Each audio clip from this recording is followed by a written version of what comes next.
අන්න අද වීඩියෝ එක රැට් රේස් එක දුවන අයට. ඇත්තටම රැට් රේස් එක කියන්නේ මොකක්ද කියලා ඉස්සරහම අපි බලමු.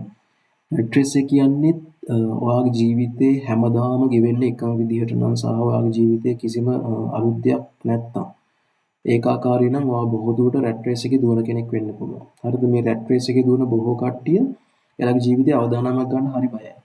ඒ නිසා එයාලා හැමතිස්සෙම බලන්නේ අවදානමක් අඩු විදිහට එයාලගේ ඉන්කම් එක ගන්න පුළුවන් ආකාරයක් හොයාගන්න එක.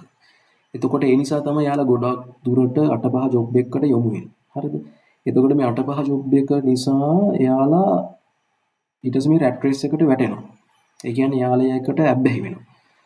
එතකොට එයාලට එයාලගේ මයින්ඩ් එකේ තියෙන අයිඩියා එකක් ඉම්ප්ලිමන්ට් කරන්න ඇත්තටම එයාලට වෙලාවක් සහ එෆර්ට් එකක් දාන්න වෙන්නේ නැහැ. මොකද ඔයාට ඔයාගේ ජීවිතයේ අනිත් දේවල් කරන්න වෙන්නේ ඔයා කරන ජොබ් එකට ප්‍රයොරිටි දුන්නාට පස්සේ. හරිද? එතකොට ඔයාට මේ ඔයාත් මේ විදියට රැට් රේස් එකේ දුවන කෙනෙක් නම් ඔයාට අනිවාර්යෙන් මේක මිදෙන්න ඕන නම් ඔයා අනිවාර්යෙන්ම රිස්ක් එකක් ගන්න වෙනවා.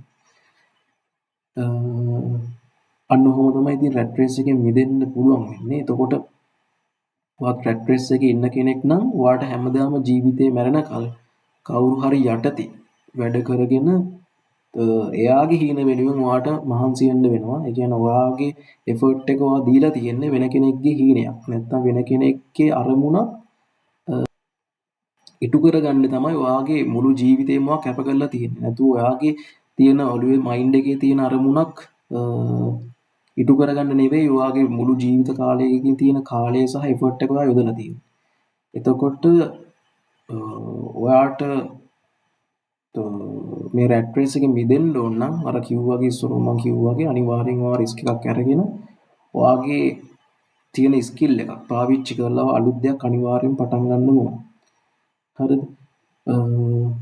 ඒ නිසා ඔයාලා ඒ ගැන හිතන්න. අනිත් එක තමයි ඔයාලා අනිවාර්යෙන් රැට් රේස් එකේ දුවන කෙනෙක් නම් සහ ඔයාලා ඒකට කැමති නම් ඔයාලට හැමදාම වෙන්නේ ජීවිතේ මැරෙන කල්ම වැඩ කරන්න. ඒ කියන්නේ ඔයාට වෙන කෙනෙක් යටතේ වැඩ කරන එක තමයි කරන්න තියෙන්නේ මුළු ජීවිත කාලෙම. එතකොට ඔයාට ඕන විදිහට ඔයාගේ ජීවිතේ ප්ලෑන් කරගන්නවත් ජීවිතේ ගත කරගන්නවත් බැරි වෙයි.